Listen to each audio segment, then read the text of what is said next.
அன்பான தேவனுடைய பிள்ளைகளே, தர்மியான காலை வேளையிலே உங்களோடு கூட சேர்ந்து ஐக்கியப்படுவதிலேயும் தேவனுடைய வார்த்தையை பகிர்ந்தளிப்பதிலேயும் எனக்கு அதிக மகிழ்ச்சி. இந்த நல் வாய்ப்பை அருளிதான தேவனுக்கும் அன்பு சபையாருக்கும் என்னுடைய நன்றியை உரித்தாக்குகிறேன். அன்பான சகோதர சகோதரிகளே, நாம் போன முறை ஆபிரகாமும் அவருடைய பலிபீடங்களும் என்று சொல்லக்கூடியதான தலைப்பிலே தேவனுடைய வார்த்தையை நாம் தியானித்தோம். ஆபிரகானாலும் சரி, ஈசாக்கானாலும் சரி, யாக்கோபானாலும் சரி, யோசேப்பானாலும் சரி, இவர்களுடைய வாழ்க்கையிலெல்லாம் சில முக்கியமான காலகட்டங்களை அவர்கள் கடந்து வந்திருக்கிறார்கள். சில குறிப்பிட்ட காரியங்களுக்கு தன்னுடைய பெரும்பான்மையான வாழ்வை அவர்கள் செலவழித்திருக்கிறார்கள். ஆபிரகாம் எங்கெல்லாம் சென்றானோ அங்கெல்லாம் பலிபீடங்களை கட்டினான். 4 பலிபீடங்களை குறித்து சென்ற முறை நாம் தியானித்தோம். இந்த நாளிலே நாம் வாசித்ததான வேத பகுதியானது ஆதியாகமம் 26வது அதிகாரம் 12வது வசனம் முதற்கொண்டு 25வது வசனம் வரைக்குமாக நாம் வாசிக்க கேட்டோம். வேதம் இப்படியாக நமக்கு சொல்லுகிறது. 12வது வாக்கியம், ஈசாக்கு அந்த தேசத்தில் விதை விதைத்தான், கர்த்தர் அவனை ஆசீர்வதித்ததினால் அந்த வருஷத்தில் 100 மடங்கு பலன் அடைந்தான் என்று சொல்லி பார்க்கிறோம். இது ஆபிரகாமுக்கு சொல்லப்படாத ஒரு வாக்கியம். இது ஈசாக்கினுடைய குமாரனாகிய யாக்கோபுக்கோ அல்லது அவனுடைய குமாரனாகிய யோசேப்புக்கோ சொல்லப்படாத ஒரு வாக்கியம். It is very unique. அவன் விதை விதைத்தான், வேதம் சொல்கிறது அந்த வருஷத்தில் 100 மடங்கு பலன் அடைந்தான். யாராவது 100 மடங்கு பலனை பார்த்திருக்கிறீர்களா? நான் சிறு வயதிலே என்னுடைய பாட்டி அவர்கள் நெல் விதைத்திருக்கும் பொழுது அவர்கள் சில சமயத்தில் அந்த நெல்லை எடுத்து என்ன பண்ணுவாங்கன்னா, இதில் எத்தனை நெல் இருக்கிறது என்று சொல்லி என்ன சொல்லுவார்கள். அப்பொழுது நான் அந்த எண்ணிக்கையை சொல்லுவேன். அந்த ஒரு கட்டில் ஒரு மணி இருக்குது பார்த்தீங்களா, ஒரு இதில்.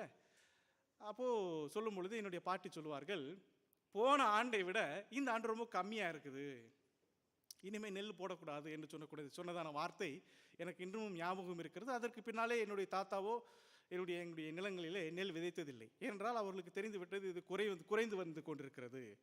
அவருடைய எண்ணிக்கை வேறு, குறைந்து விட்டது வேறு. வேதம் சொல்கிறது 100 மடங்கு பலன் அடைந்தான். எனக்கு அன்பான தேவனுடைய பிள்ளைகளே, கீழே உள்ள வசனங்களிலே நான் வாசிக்கும் பொழுது ஈசாக்கு கிணறுகளை தோன்றக்கூடியவனாக அவன் மாறுகிறான். இங்கே கிணறு என்று சொல்லக்கூடியதான வார்த்தையிலே பழைய தமிழிலே துறவு என்று சொல்லக்கூடியதான வார்த்தையை நாம் பார்க்கிறோம். துறவு என்று சொன்னால் கிணறு, ஆங்கிலத்திலே வெல் என்று சொல்லி பார்க்கிறோம். அன்பான தேவனுடைய பிள்ளைகளே, தன்னுடைய வாழ்நாளிலே 4 கிணறுகளை இவன் தோண்டுகிறான். 4 பலிபீடங்களை ஆபிரகாம் கட்டினது போல இவனும் 4 கிணறுகளை தோண்டுகிறான். மனிதனுடைய அத்தியாவசிய தேவை என்ன தெரியுமா? எது நமக்கு மிகுந்த இன்றியமையாத தேவையாக இருக்கிறது? தண்ணீர், காற்று, நீர், உணவு, ஆடை, அப்புறமா தங்குறதுக்கு ஒரு வீடு இல்லையா? உணவு, உடை, ஆகாரம், இதெல்லாம் நமக்கு மிகுந்த அவசியமுள்ள தேவையாக இருக்கிறது. தண்ணீர் இல்லாமல் ஒரு மனுஷன் எவ்வளோ நாள் இருக்க முடியும்? காற்று இல்லாமல் இருக்க முடியாது. இந்த காற்றை, ஆக்சிஜனை குறித்ததான ஒரு தெளிவான ஒரு பாடத்தை கர்த்தர் இந்த கோவிட்-19 காலத்தில் நமக்கு போதித்து விட்டார். அது ரொம்ப அவசியம் உள்ளதாய் மாறிவிட்டது. இந்தியாவிலெல்லாம் இந்த ஆக்சிஜன் கிடைக்காமல் மரித்து போனவர்கள் அநேகர். ஆக இது நமக்கு தேவன் கொடுத்ததான ஒரு பெரும் கொடையாக இருக்கிறது, நாம் சுவாசிக்கக்கூடியதான ஒரு காற்று. ஆனால் நீர் இல்லாமல் ஒரு மனிதன் எவ்வளவு நாட்களாக உயிர் வாழ முடியும்? 2 நாட்கள் உயிர் வாழ முடியுமா நீர் இல்லாமல்? 3 நாட்கள் என்று சொல்லி வைத்துக் கொள்வோமே, 2-3 நாட்கள். ஆனால் ஆபிரகாமுடைய வரலாறு என்பதே அவன் தனித்த மனிதன் அல்ல. அவன் ஆசீர்வதிக்கப்பட்டவனாய், வேலையாட்கள் நிறைந்தவனாய், அநேக ஆடு மாடுகளை கொண்டவனாய் அவன் வசித்து வருகிறான். அவனுக்கு தண்ணீர் என்பது மிகுந்த அவசியமுள்ள ஒரு காரியம். ஏனென்று சொன்னால் ஒரு குடும்பத்தினுடைய தேவையான தண்ணீரான பார்க்கிலும் ஒரு பெரிய ஒரு பண்ணை வச்சிருக்கிறவங்களுடைய தேவை என்பது அது பெரிய வித்தியாசம் உள்ளதாக இருக்கும். அன்பான தேவனுடைய பிள்ளைகளே, நீரைக்காக இந்த ஈசாக்கு என்ன செய்கிறான்? தன்னுடைய தகப்பனாருடைய கிணறுகளை எல்லாம் மீண்டுமாய் அவன் தோண்ட ஆரம்பிக்கிறான். வேதம் சொல்லுகிறது, அவன் கேரார் என்று சொல்லக்கூடியதான ஊரிலே அவன் வசித்து வருகிறான். ஏன் கேராருக்கு போனான் என்று சொல்லக்கூடியதான பின்புலத்தை நாம் ஆதியாகமம் 26ஆம் அதிகாரம் 1வது வாக்கியத்தில் நம்மால் கண்டுகொள்ள முடியும். ஆபிரகாமின் நாட்களில் உண்டான பஞ்சத்தை அல்லாமல் பின்னும் ஒரு பஞ்சம் தேசத்தில் உண்டாயிற்று. அப்பொழுது ஈசாக்கு பெலிஸ்தருக்கு ராஜாவாகிய அபிமெலேக்கிடத்தில் கேராருக்கு போனான் என்று சொல்லி பார்க்கிறோம். கேராருக்கு போகிறான். நாமெல்லாம் அடிக்கடி நாம் ஜெபிக்கிறோம், தேவனே எங்களுடைய குடும்பத்தையும் எங்களுடைய பிள்ளைகளையும் நீர் ஆபிரகாமை போல, ஈசாக்கை போல, யாக்கோபை போல நீர் ஆசீர்வதியும் என்று சொல்லி சொல்கிறோம். ஆனால் அவர்கள் கடந்து வந்ததான பாதையானது சாதாரணமான பாதை அல்ல. அவர்கள் கடந்து வந்ததான பாதையிலே மிகுந்த போராட்டங்களையும் கஷ்டங்களையும் ஏமாற்றங்களையும் பகைகளையும் அவர்கள் சந்தித்து வந்தார்கள். நாம் வெறுமனே ஜெபித்து விடுகிறோம், அவர்களைப் போல ஆசீர்வாதத்தை எங்களுக்கு கொடுத்து விடும் என்று சொல்லி சொல்கிறோம். ஆனால் அவர்களைப் போல போராடுவதற்கு நமக்கு மனமில்லை, அவர்களைப் போல ஏமாற்றங்களை சந்திப்பதற்கு நமக்கு மனமில்லை. அப்பொழுதெல்லாம் தேவன் நம்மளை கைவிட்டு விட்டாரோ என்று சொல்லி நாம் சொல்லுகிறோம். வேதம் சொல்கிறது, அவனுடைய தகப்பனுடைய நாட்களைப் போல இப்பொழுதும் ஒரு பஞ்சத்தை அவன் பார்க்கிறான். அவனுடைய தகப்பனுடைய நாட்களைப் போல, அவனுடைய தகப்பனுடைய நாட்களுடைய பஞ்சத்தை குறித்து அவன் கேள்விப்பட்டிருக்கலாம், பார்த்ததில்லை. ஏன் என்று சொன்னால் அப்பொழுது அவன் பிறக்கவில்லை. ஆனால் இவனுடைய நாட்களிலே ஒரு பெரும் பஞ்சம் ஏற்படுகிறது. அன்பான தேவனுடைய பிள்ளைகளே, தேவன் ஆபிரகாமை அழைத்த பொழுது, ஈசாக்கிடத்திலே சொல்லும் பொழுது, யாக்கோபிடத்திலும் சொல்லும் பொழுது ஒன்றை சொல்லுகிறார், உங்களை பாலும் தேனும் ஓடக்கூடியதான தேசத்திற்கு அழைத்து செல்லுவேன் என்று சொல்லி சொல்லுகிறார். பாலும் தேனும் ஓடக்கூடியதான தேசத்திற்கு போகக்கூடியதான வழியிலே 3 பேருமே பஞ்சத்தை பார்க்கிறார்கள், 3 பேருமே பட்டினியை பார்க்கிறார்கள். ஆபிரகாமானாலும் சரி, ஈசாக்கானாலும் சரி, யாக்கோபானாலும் சரி, யோசேப்பானாலும் சரி, இஸ்ரவேல் ஜனங்களாலும் சரி, முன்னே வைத்திருக்கிறது என்ன? பாலும் தேனும் ஓடக்கூடியதான தேசம். ஆனால் இப்போ பட்டினியா இருக்குது. தெலுங்குல ஒரு பழமொழியை ஒன்று சொல்லுவாங்க, பேரு பெத்த பேரு, அதாவது பேர் ரொம்ப பெரிய பேரு, தாக நீலி லேது, குடிக்கிறதுக்கு தண்ணி இல்லை. பேர் ரொம்ப பெருசா இருக்குது, குடிக்கிறதுக்கு தண்ணி இல்லையே. வாக்கு தத்துவமோ ரொம்ப ஆசீர்வாதமா இருக்குது பார்க்கறதுக்கு. ஆனா இப்போ எனக்கு குடிக்கிறதுக்கு தண்ணி இல்லை, சாப்பிட்றதுக்கு சாப்பாடு இல்லை, வேற ஒரு தேசத்திற்கு போய் பஞ்சம் அளிக்க வேண்டியதான ஒரு தேவை உண்டாகிவிட்டது. அன்பான தேவனுடைய பிள்ளைகளே, எப்பொழுதெல்லாம் கஷ்டம் வருகிறதோ, எப்பொழுதெல்லாம் அவர்களுக்கு இழப்பு வருகிறதோ, பஞ்சம் வருகிறதோ, எதிராளிகளாலே சூழப்படுகிறார்களோ, அப்பொழுதெல்லாம் தேவன் அவர்களுக்கு தரிசனமாகிறார். அப்பொழுதெல்லாம் தேவனுடைய சத்தத்தை அவர்கள் கேட்டார்கள். நம்முடைய வாழ்க்கையில் எத்தனையோ இழப்புகள், போராட்டங்கள், கஷ்டங்கள், எத்தனையோ தோல்விகள் நமக்கு வருகிறது இஸ்ரவேல் ஜனங்களைப் போல. அப்பொழுதெல்லாம் வேதம் சொல்லுகிறது 2வது வாக்கியத்திலே, கர்த்தர் அவனுக்கு தரிசனமாகி, நீ எகிப்துக்கு போகாமல் நான் உனக்கு சொல்லும் தேசத்திலே குடியிரு. நம்முடைய வாழ்க்கையில் இழப்புகள் வரும் பொழுது, கஷ்டங்கள் வரும் பொழுது நீங்கள் தேவனுடைய சத்தத்தை நீங்கள் கேட்கிறீர்களா? அநேக வேளையிலே நாம் தோல்விகளின் மேலே மேலும் தோல்வியை சந்தித்துக் கொள்கிறோம், இழப்புகளின் மேலே இன்னும் இழப்புகளை சந்தித்துக் கொள்கிறோம். ஏனென்றால் நாம் தேவனுடைய வார்த்தையை, தேவனுடைய சத்தத்திற்கு செவி கொடுப்பதில்லை. ஈசாக்கு அது அவனுடைய சொந்த தேசத்தில் அவன் ஆசீர்வதிக்கப்படவில்லை. இங்கே அமர்ந்திருக்கக்கூடியதான பெரும்பான்மையான சகோதரர்கள் இந்தியாவிலிருந்து இங்கே வந்திருக்கிறோம். ஈசாக்கு எங்கே தெரியுமா ஆசீர்வதிக்கப்பட்டான்? எங்கே தெரியுமா ஆசீர்வதிக்கப்பட்டான்? எங்கே தெரியுமா 100 மடங்கு அவனுக்கு பலன் அடைந்தது? அந்நிய தேசத்திலே, பெலிஸ்தருடைய தேசத்திலே, கேராரிலே. அன்பர்களே, ஒன்றை புரிந்து கொள்ளுங்கள், தேவன் உங்களோடு கூட இருப்பார் என்று சொன்னால் அது உங்களுடைய சொந்த தேசமோ அது கேராரோ, எங்கு வேண்டுமானாலும் உங்களை ஆசீர்வதிப்பார். த பேசிக் பிரின்சிபல் இஸ் சிம்பிள். தேவன் உங்களை எங்கே இருக்க சொல்கிறாரோ அங்கே இருங்கள், அவ்வளவுதான். முதலாவது கிணறுக்காக நாம் கடந்து சொல்லுவோம். வேத புத்தகத்தில் நான் வாசிக்கிறோம், 15வது வாக்கியத்திலிருந்து வாசிக்கிறேன். அவன் தகப்பனாகிய ஆபிரகாமின் நாட்களில் அவனுடைய வேலைக்காரர் வெட்டின துறவுகளை எல்லாம் தூர்த்து மண்ணினால் நிரப்பி போட்டார்கள். அபிமெலேக்கு ஈசாக்கை நோக்கி, நீ எங்களை விட்டு போய்விடு, எங்களை பார்க்கலாம் நீ மிகவும் பலத்தவனானா என்றான். அப்பொழுது ஈசாக்கு அவிடம் விட்டு புறப்பட்டு கேராரின் பள்ளத்தாக்கிலே கூடாரம் போட்டு அங்கே குடியிருந்து தன் தகப்பனாகிய ஆபிரகாமின் நாட்களில் வெட்டினவைகளும் ஆபிரகாம் மரித்த பின்பு பெலிஸ்தர் தூர்த்து போட்டவைகளுமான துறவுகளை எல்லாம் மறுபடியும் தோண்டி தன் தகப்பன் அவைகளுக்கு இட்டிருந்த பெயர்களின்படி அவர்களுக்கு பெயரிட்டான். ஈசாக்குடைய வேலைக்காரர் பள்ளத்தாக்கிலே வெட்டி அங்கே சுரக்கும் நீரூற்றை கண்டார்கள். கேரோரார் மேய்ப்பர் இந்த தண்ணீர் தங்களுடையது என்று சொல்லி ஈசாக்குடைய மேய்ப்பரோட வாக்குவாதம் பண்ணினார்கள். அவர்கள் தன்னோட வாக்குவாதம் பண்ணினபடியால் அந்த துறவுக்கு ஏசேக்கு என்று பெயரிட்டான். முதலாவது தன்னுடைய தேவைக்காக, தன்னுடைய போராட்டங்களிலே, தன்னுடைய தோல்விகளிலே, தன்னுடைய ஏமாற்றங்களிலே ஒரு துறவை தோண்டுகிறான். ஆனால் தோன்றினதான துறவை அந்த தேசத்தார் சொல்லுகிறார்கள், இது எங்களுடையது என்று சொல்லி அவனிடத்திலே வாக்குவாதம் செய்கிறார்கள். எனக்கு அன்பான தேவனுடைய பிள்ளைகளே, இந்த ஏசேக்கு என்று சொன்னால் அர்த்தம் என்ன? ஏசேக்கு என்று சொன்னால் வாக்குவாதம், ஸ்ட்ரைஃப். அந்நிய தேசத்திலே பரதேசியாய் அவன் வசித்து வருகிறான். அவனுக்கு என்று சொல்லி சொந்தமானது ஒன்றுமில்லை. அவனுடைய தேவைக்காக ஒரு நீரூற்றை அவன் தோண்டுகிறான். அவனிடத்திலே வந்து வாக்குவாதம் செய்கிறார்கள். எனக்கு அன்பான தேவனுடைய பிள்ளைகளே, அநேக வேளையிலே நம்முடைய பணித்தலங்களிலே, அநேக வேளையிலே நாம் செய்யக்கூடியதான வேலை இடங்களிலே, நம்முடைய குடும்பங்களிலே, நம்முடைய உறவினர்கள், நம்முடைய நண்பர்கள் நம்மோடு கூட வாக்குவாதம் செய்கிறார்கள். ஏன் இந்த கேரூராரின் மேய்ப்பர் இவர்களோடு கூட வந்து வாக்குவாதம் செய்கிறார்கள்? ஏன் தெரியுமா? பொறாமை. அதான் வாசிக்கிறோம் இல்லையா? அதற்கு முன்னதான 16வது வாக்கியத்திலே அபிமெலேக்கு ஈசாக்கை நோக்கி, நீ எங்களை விட்டு போய்விடு, எங்களை பார்க்கிலும் மிகவும் பலத்தவனானாய் என்று சொன்னார்கள். பொறாமை நிறைந்தவர்களாக, ஐயோ இவன் தேவனாலே ஆசீர்வதிக்கப்படுகிறானே என்று சொல்லி பொறாமை நிறைந்தவர்களாய் அவனுக்கு எதிர்கொண்டு அவனோடு கூட வாக்குவாதம் செய்கிறார்கள். ஈசாக்கு என்ன செய்கிறான்? வேறொரு துறவை தோண்ட ஆரம்பிக்கிறான். நம்மோடு கூட வாக்குவாதம் செய்கிறவர்களுக்கு நாம் சொல்லக்கூடியதான பதில் என்ன? அநேக வேளையிலே நாம் மறுபடியும் வாக்குவாதம் செய்கிறோம். என்று சொன்னால் இந்த உலகம் நமக்கு கற்றுக் கொடுத்திருக்கிறது என்ன? Fight for your rights. உங்களுடைய உரிமைக்காக நீங்கள் போராடுங்கள், இல்லையா? உங்களுடைய உரிமைக்காக, உங்களுடைய அடையாளத்துக்காக நீங்கள் போராடுங்கள் என்று சொல்லி இந்த உலகம் சொல்கிறது. ஆனால் வேதம் என்ன சொல்கிறது?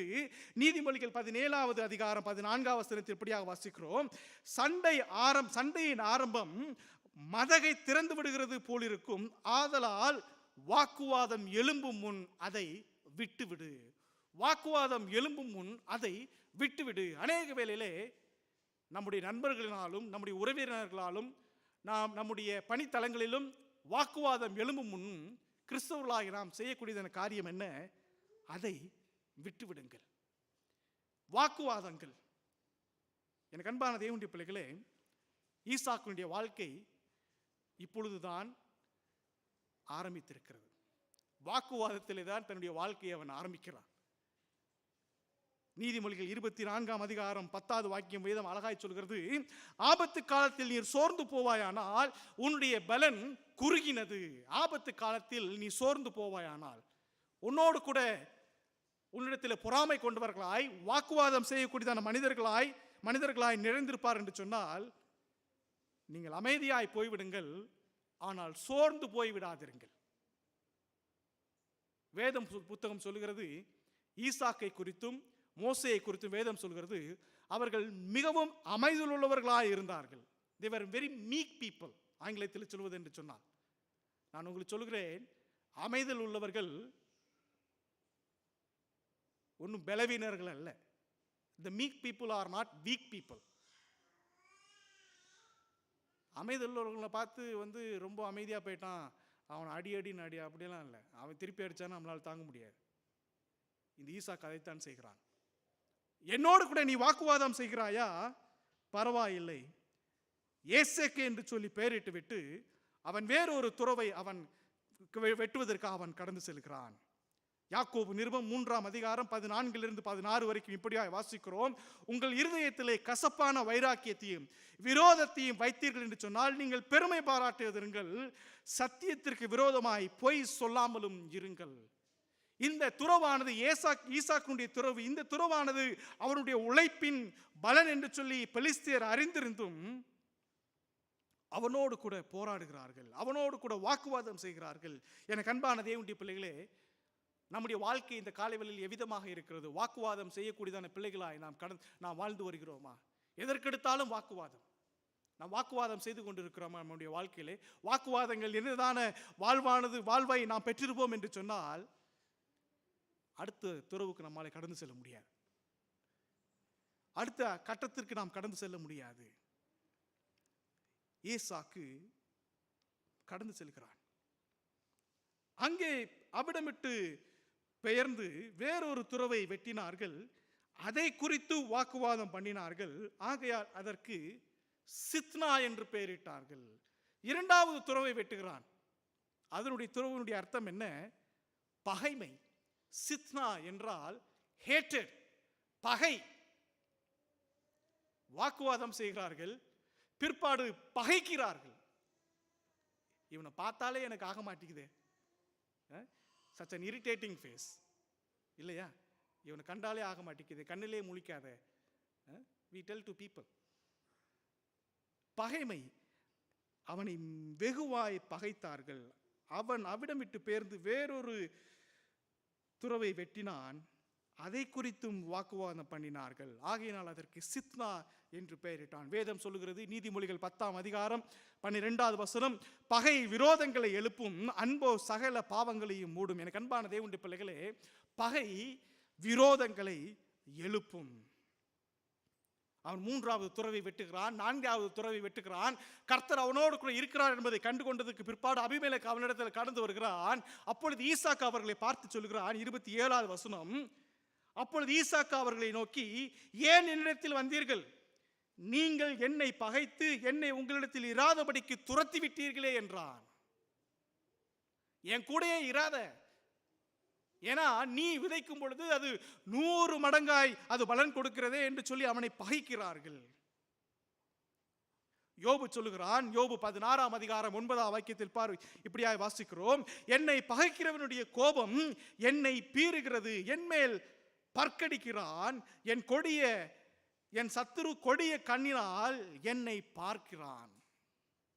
அநேகருடைய வாழ்வானது இப்படித்தான் இருக்கிறது.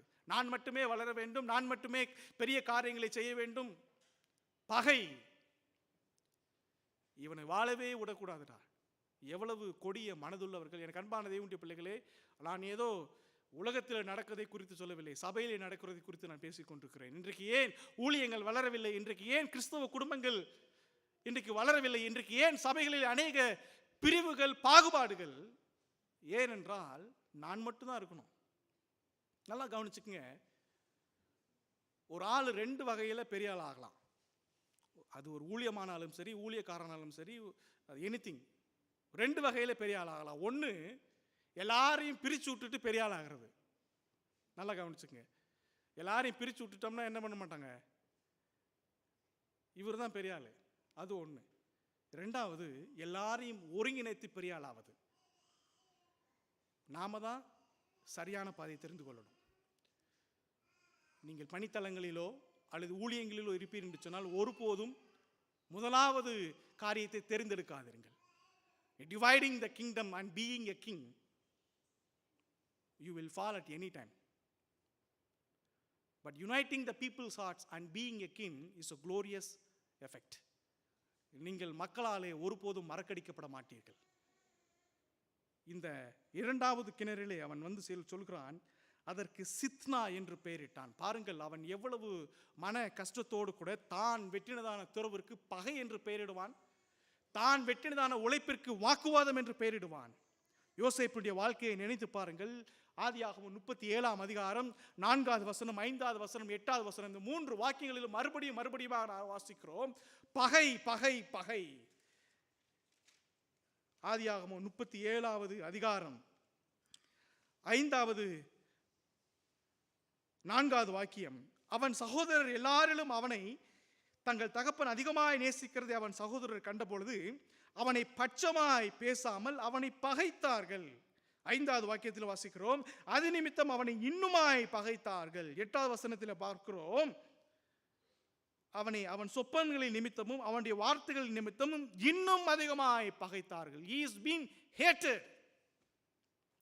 உங்களை யாராவது பகைக்கிறார்களா?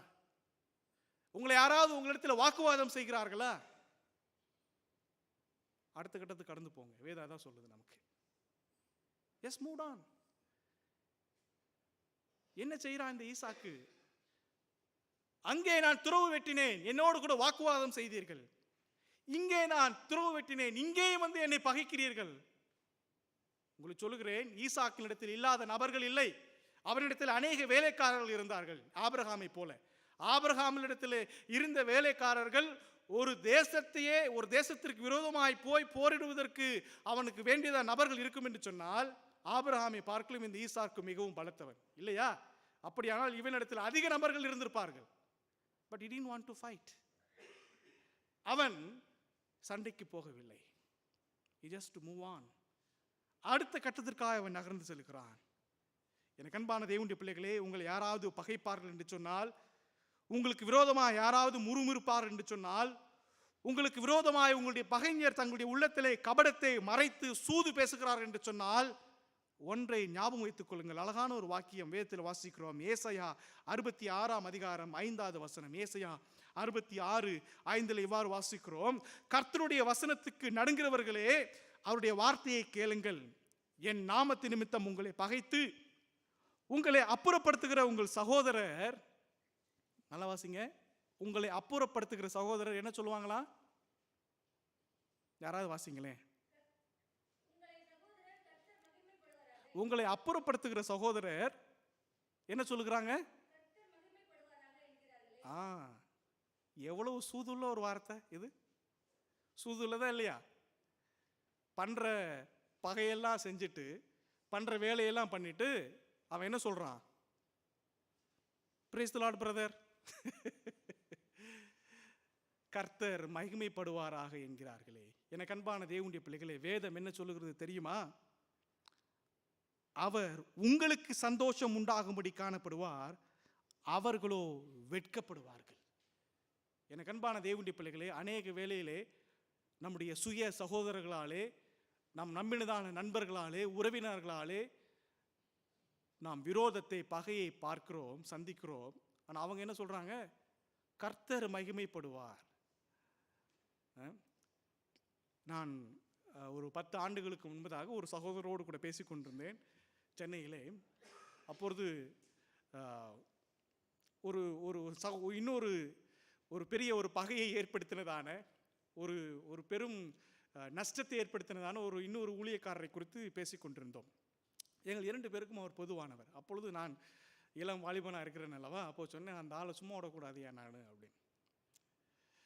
அப்போது அவர் சொன்னார், இங்கே யார் கை பெருசுன்னு சொல்லி கேட்டார். உன் கை பெருசா அவரோட கை பெருசா? நான் சொன்னேன், அந்த ஆள் பெரிய ஆளியா, ஆனாலும் அவர் என்னால் சொரிய முடியும்ல அப்படி சொல்கிறேன். அப்போ அவர் சொன்னார், உன் கையை விட ஆண்டவர் கை பெரிய கை, உன் கை சின்ன கை.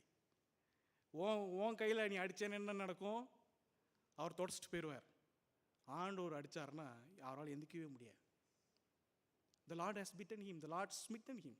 நான் உங்களுக்கு தைரியமாய் சொல்லுவேன், தேவன் அந்த மனிதனை அடித்தார். இன்றைக்கும் அந்த மனிதன் நிம்மதி இல்லாமல், குடும்பம் இல்லாமல், ஊழியம் இல்லாமல், சாட்சி இல்லாமல் அந்த ஆள் வாழ்ந்து வருகிறான். உங்களுக்கும் அதைத்தான் சொல்கிறேன். உங்களிடத்திலே விரோதம் பாராட்டுகிறவர்களானாலும் சரி, உங்களிடத்திலே வாக்குவாதம் செய்கிறவர்களாலும் சரி, தேவன் அவர்களை ஒரு நாளே வெட்கப்படுத்துவார். ஒருவேளை இந்த நாட்களில் அவர்கள் சொல்லலாம், கர்த்தர் மகிமைப்படுவார் என்கிறார்களே. வேத வசனம் என்ன சொல்கிறது? அவர் உங்களுக்கு சந்தோஷம் உண்டாகும்படி காணப்படுவார், அவர்களோ வெட்கப்படுவார்கள். யோசேப்புடைய வாழ்க்கை எவ்வளவு அழகான ஒரு உதாரணமாய் நம்முடைய வாழ்க்கையில் இருக்கிறது. அவன் செல்லும் இடமெல்லாம் அவனை பகைத்தார்கள். ஆனால் வேதம் சொல்கிறது, கர்த்தரோ அவனோடு இருந்தார். கர்த்தரோ அவனோடு இருந்தார். எனக்கு அன்பான தேவனுடைய பிள்ளைகளே, உங்களுடைய வாழ்க்கை ஒருவேளை வாக்குவாதத்தை கடந்து வந்திருக்கலாம், உங்களுடைய வாழ்க்கை ஒருவேளை பகைமையை கடந்து வந்திருக்கலாம். ஆனால் ஒன்றை ஞாபகம் வைத்துக் கொள்ளுங்கள், எவ்விதமாய் தேவன் யோசேப்போடு கூட இருந்தாரோ அதே போலதான் தேவன் இந்த ஈசாக்கோடும் கூட இருக்கிறார். அதைத்தான் நம்ம இந்த அதிகாரத்தில் வாசித்தோம் இல்லையா? 26 அதிகாரம் 28வது வசனத்தில் வாசிக்கிறோம். அதற்கு அவர்கள், நிச்சயமாய் கர்த்தர் உம்மோடு கூட இருக்கிறார் என்று கண்டோம். The people, the enemy have seen the Lord was with Isaac.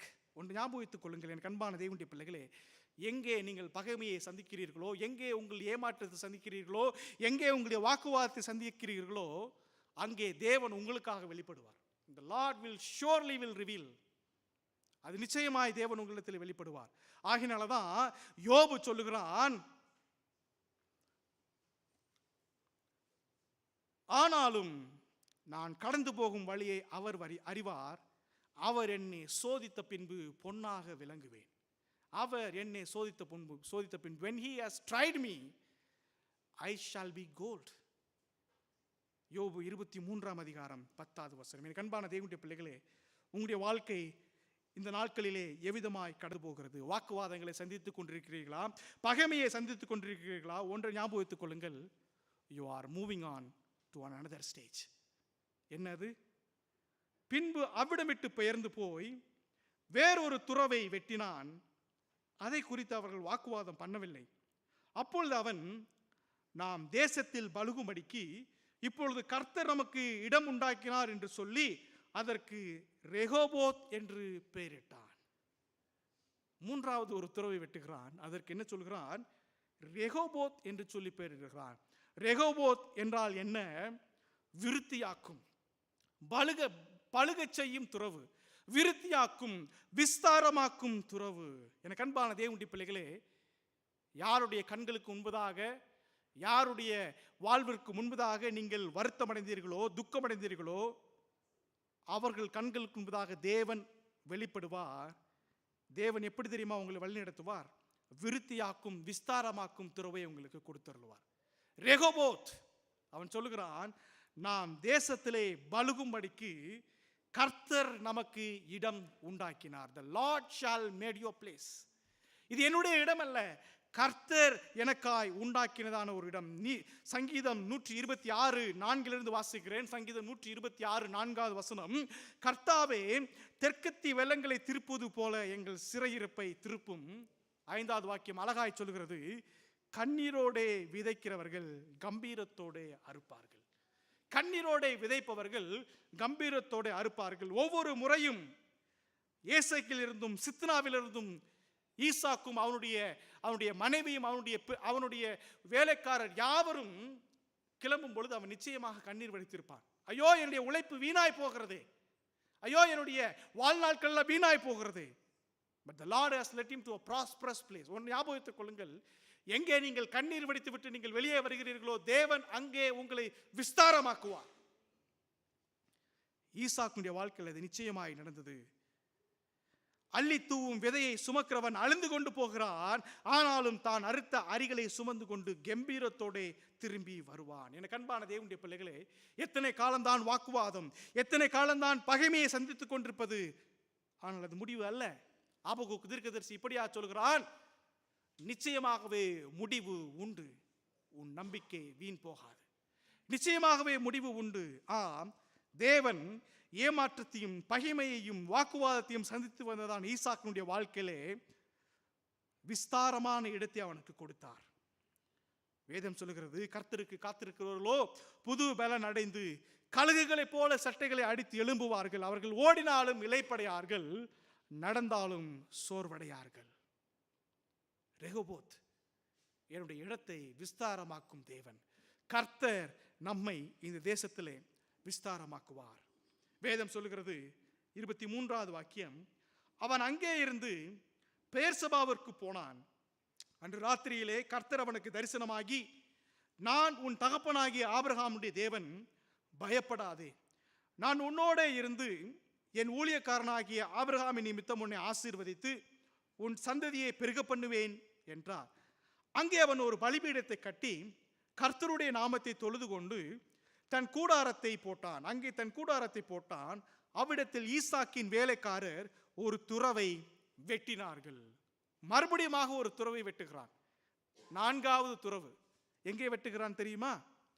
பெயர்சபா, பெர்ஷிபா என்று சொல்லி ஆங்கிலத்தில் வாசிக்கிறோம், கீழே வாசிக்கிறோம்.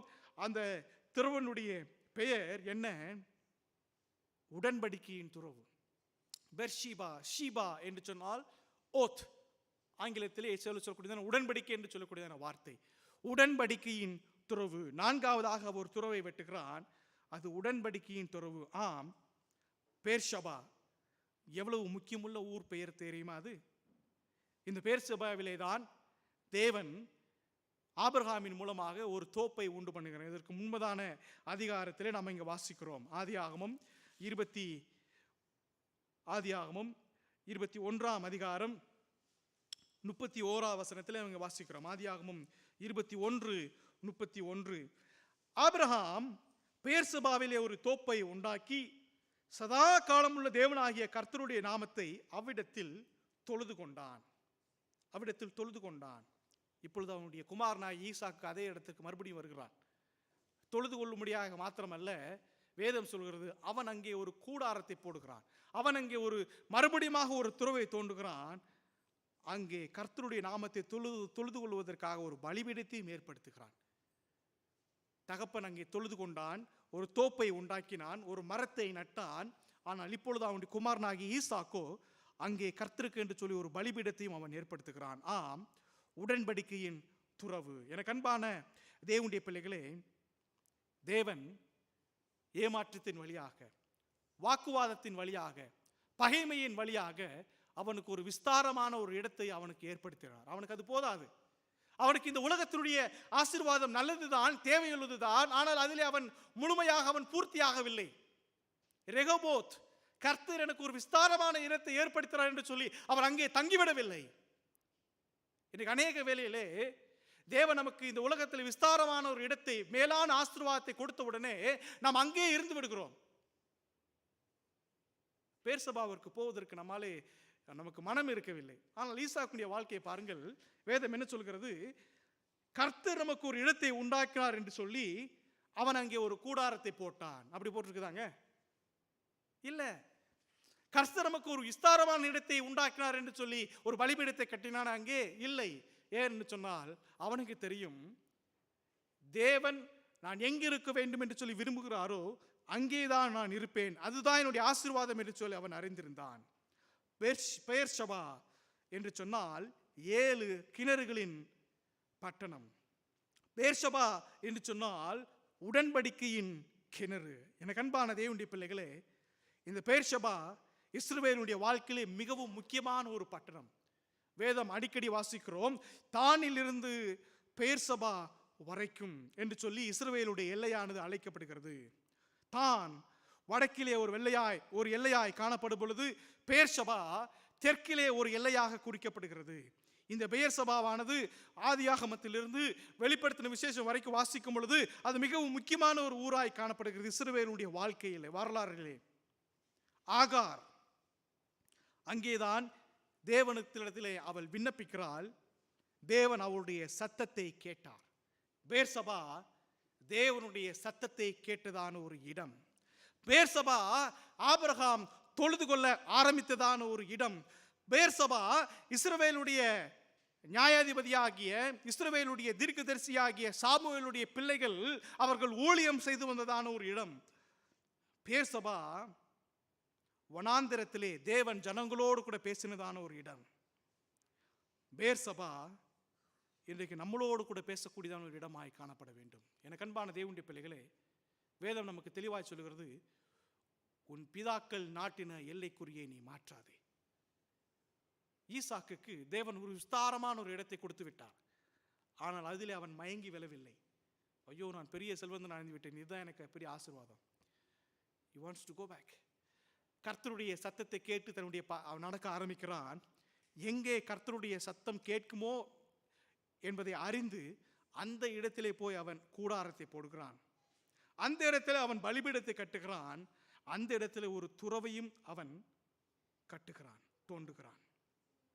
அப்பொழுது அவனுடைய எதிராளிகள், அவனை பகைத்தவர்கள் அவனிடத்தில் வந்து சொல்கிறார்கள், நிச்சயமாய் கர்த்தர் உம்மோடே இருக்கிறார் என்று கண்டோம். ஆகையால் எங்களுக்கும் உமக்கும் ஒரு ஆணை ஏற்பாடு உண்டாக வேண்டும் என்று நாங்கள் நிர்ணயம் பண்ணினோம். நாங்கள் உம்மை தொடாமல் நன்மையே உமக்கு செய்து உம்மை சமாதானத்தோடு அனுப்பிவிட்டது போல நீரும் எங்களுக்கு தீங்கு செய்யாதபடிக்கு உம்மோட உடன்படிக்கை செய்து கொள்ள வந்தோம். நீர் கர்த்தரால் ஆசீர்வதிக்கப்பட்டவராமே என்றார்கள். எனக்கு அன்பான தேவனுடைய பிள்ளைகளே, நீங்களும் நானும் கர்த்தரால் ஆசீர்வதிக்கப்பட்ட பிள்ளைகளாய் நாம் மாற வேண்டும் என்று சொன்னால், இந்த உலகம் கண்டுகொள்ள வேண்டும் என்று சொன்னால், நாம் கர்த்தருடைய சத்தம் கேட்கப்படக்கூடிய இடத்திலே காணப்படுவோம்.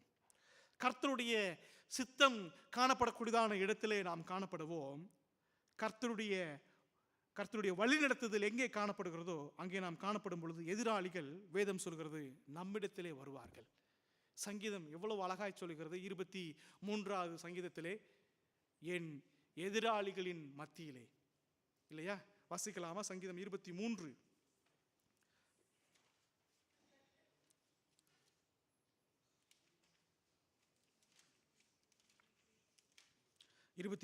சங்கீதம்.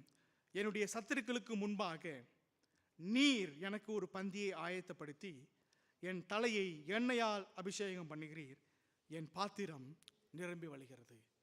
ஆம், ஈசாக்குடைய வாழ்க்கையிலே தேவன் அவனுடைய சத்துருக்களுக்கு முன்பதாக அவனுடைய தலையை உயர்த்தினார், அவனை ஆசீர்வதித்தார், அவனுடைய பாத்திரமானது நிரம்பி வழிந்தது. எனக்கு அன்பான தேவனுடைய பிள்ளைகளே, ஒருபோதும் ஏசைக்களில் நின்று விடாதிருங்கள். என்னுடைய வாழ்க்கை தோற்றுவிட்டது, வாக்குவாதம் செய்து கொள்கிறார்கள், நின்று விடாதிருங்கள். ஒருபோதும் சித்னாவிலும் நின்று விடாதிருங்கள். ஐயோ, எவ்வளவு விரோதமாக என்னை பகைக்கிறார்களே, இதற்கு மேல் என்னுடைய வாழ்க்கையை நான் எடுத்து செல்ல விரும்பவில்லை. தேவன் உங்களை ஆசீர்வதிக்கும் பொழுது ஒருபோதும் நீங்கள் ரெகோபோத்திலேயும் நின்று விடாதிருங்கள். பெயர்சபாவிற்கு நாம் செல்ல வேண்டும். தேவன் நடக்கக்கூடியதான இடம். ஈசாக்கு வரக்கூடியதான சந்ததிக்கு ஒரு பெரும் முன்மாதிரியை விட்டு போகிறான். அங்கே கூடாரம் போட்டு அங்கே வசிக்க துவங்குகிறான். எனக்கு அன்பான தேவனுடைய பிள்ளைகளே, நீங்களும் உங்களுடைய குடும்பமும் தேவனுடைய சத்தமும் தேவனுடைய சித்தமும் எங்கே காணப்படுகிறதோ அங்கே உங்களுடைய கூடாரத்தை நீங்கள் அமைப்பீர்கள் என்று சொன்னால், நிச்சயமாகவே உங்களுடைய சந்ததியும் அந்த பெயர்சபாவை நோக்கி வரும். பின்னான நாட்களிலே இஸ்ரவேல் ஜனங்களுடைய வாழ்க்கை வரலாறுகளை வாசிக்கிறோம். தீர்க்கதரிசியாகிய ஆமோஸ் சொல்கிறான், பெயர்சபாவிற்கு நீங்கள் போகாதீர்கள் என்று சொல்லுகிறான். என்று சொன்னால், இந்த பெயர்சபாவிற்கு போனால் கர்த்தருடைய வழிகாட்டுதல் எங்களுக்கு கிடைக்கும் என்று சொல்லி அங்கே அநேக மற்ற மதத்தினுடைய வழிபாடுகள் எல்லாம் அங்கே ஆரம்பித்து விட்டது. அவ்வளவா இந்த இஸ்ரவேல் ஜனங்கள் இந்த பெயர்சபாவை நம்பினார்கள். எவ்வளவு பெரிய நம்பிக்கைக்குரியதான ஒரு இடமா இந்த பெயர்சபா மாறிவிட்டது. உங்களுடைய சந்ததிக்கும் அந்த இடம் காணப்பட வேண்டும் என்று சொன்னால், உங்களிடத்திலே வாக்குவாதம் செய்கிறவர்களையும் உங்களிடத்திலே பகைமையாக இருக்கிறவர்களையும் கடந்து போங்கள். தேவன் உங்களை ரெகோபோத்திற்காக, தேவன் உங்களை பெயர்சபாவிற்காக அழைத்திருக்கிறார். ஐயா, ஒருபோதும் சோர்ந்து போகாதிருங்கள். கர்த்தர் தாமே திருவார்த்தைகள் மூலமாக நம் அனைவரையும் ஆசீர்வதிப்பாராக. ஆமென்.